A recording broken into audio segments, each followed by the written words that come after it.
Que la paix soit sur vous, les Gaulois et les Gauloises, courageux résistants à la dictature sataniste qui bientôt ne sera plus mondiale, mais locale. Dans cette vidéo, je ne vais pas me fatiguer puisque je vais me contenter de vous lire un mail qu'un Gaulois m'a envoyé. Ce mail démontre de façon très claire et très argumentée que l'intelligence artificielle est stupide.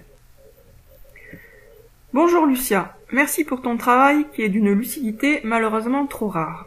L'IA est devenue un terme à la mode. Je suis développeur informatique orienté web avec des compétences en programmation niveau serveur côté client, base de données, installation et configuration de serveurs. Je vais essayer d'être le plus clair possible afin qu'aucune connaissance particulière ne soit nécessaire pour comprendre ce qui va suivre. Un programme informatique s'exécute d'une façon préétablie par le développeur. Un programme informatique est donc prédictif, on sait ce qu'il va faire à l'avance. Un programme informatique va avoir des données à analyser et va exécuter des actions en fonction de ces données. Les actions à exécuter sont bien sûr définies à l'avance par le développeur, autrement dit un être humain. On dit que l'intelligence artificielle est aujourd'hui meilleure que les meilleurs radiologues américains. C'est vrai. Mais comment fonctionne l'intelligence artificielle dans ce cadre-là? C'est très simple et cela n'a rien d'intelligent du tout. Ils ont stocké dans une base de données un nombre immense d'images de radiologie avec leurs pathologies associées.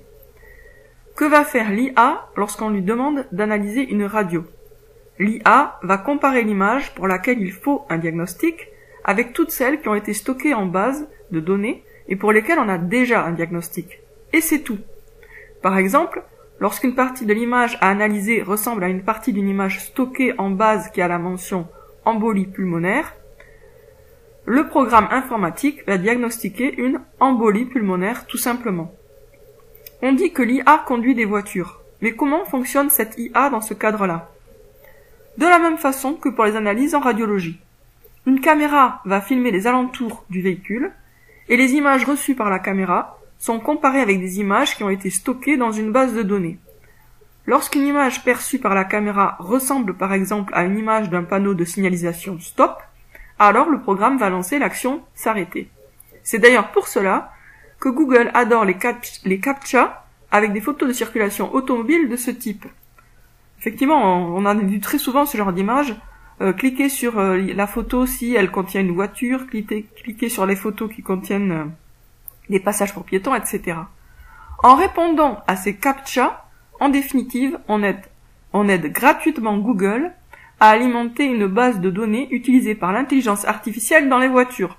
Autrement dit, ils nous font croire qu'ils nous font passer un test pour savoir si on n'est pas un robot, et en fait, ils nous font bosser pour améliorer leur robot à eux. Encore une fois, ce qu'on appelle IA n'est en définitive qu'un programme de comparaison d'images. On dit que les programmes d'intelligence artificielle apprennent, ce n'est pas vrai. Disons plutôt que certains de ces programmes peuvent améliorer leur délai d'exécution ou s'approcher de plus en plus d'un objectif que son développeur a défini. Encore une fois, c'est de la comparaison. Le programme va comparer les délais d'exécution précédents avec un nouveau délai d'exécution. Si le nouveau délai est meilleur, alors le programme va sauvegarder ce nouveau délai et le chemin emprunté pour l'obtenir. Par gymnastique intellectuelle, j'ai personnellement réfléchi à quoi devrait ressembler un programme d'intelligence artificielle que j'appellerais plutôt intelligence autonome. Et j'en suis arrivé à la conclusion qu'il faudrait programmer une conscience, une âme, car c'est la conscience de soi et de son environnement qui permet d'apprendre. Même les animaux en ont une conscience. Le lion a conscience de ce qu'il est et va chasser la gazelle qui a elle-même conscience de ce qu'elle est et va fuir le lion. Comment développer le programme informatique d'une nouvelle conscience? Ça me paraît impossible. Ce qui donne aux animaux et aux hommes leur conscience, c'est d'avoir une âme nourrie par les émotions et les pensées vécues. Sans âme, pas d'émotion, sans émotion, pas de conscience, sans conscience, pas d'intelligence. Moi je dirais aussi, sans âme, pas d'intelligence, sans passer par émotion et conscience. Tout ça, de toute façon, est étroitement lié. Ils me font doucement rire tous ceux qui parlent d'intelligence artificielle, Ce sont pour la plupart du temps juste des programmes informatiques de comparaison d'images. Eh ben moi je pense que c'est toujours ça, quoi. Alors, après c'est pas forcément de comparaison d'images, mais c'est des programmes informatiques de comparaison.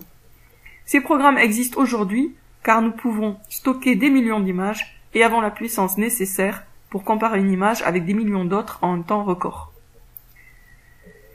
Quand Yaya, que j'ai beaucoup aimé à une époque, est parti dans son trip le Dajjal et en définitive l'intelligence artificielle, je n'ai pas compris comment il avait pu en arriver à cette conclusion-là.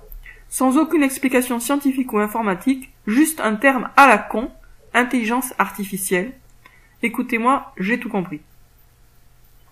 J'espère avoir été clair et te souhaite le meilleur pour 2021. Donc merci.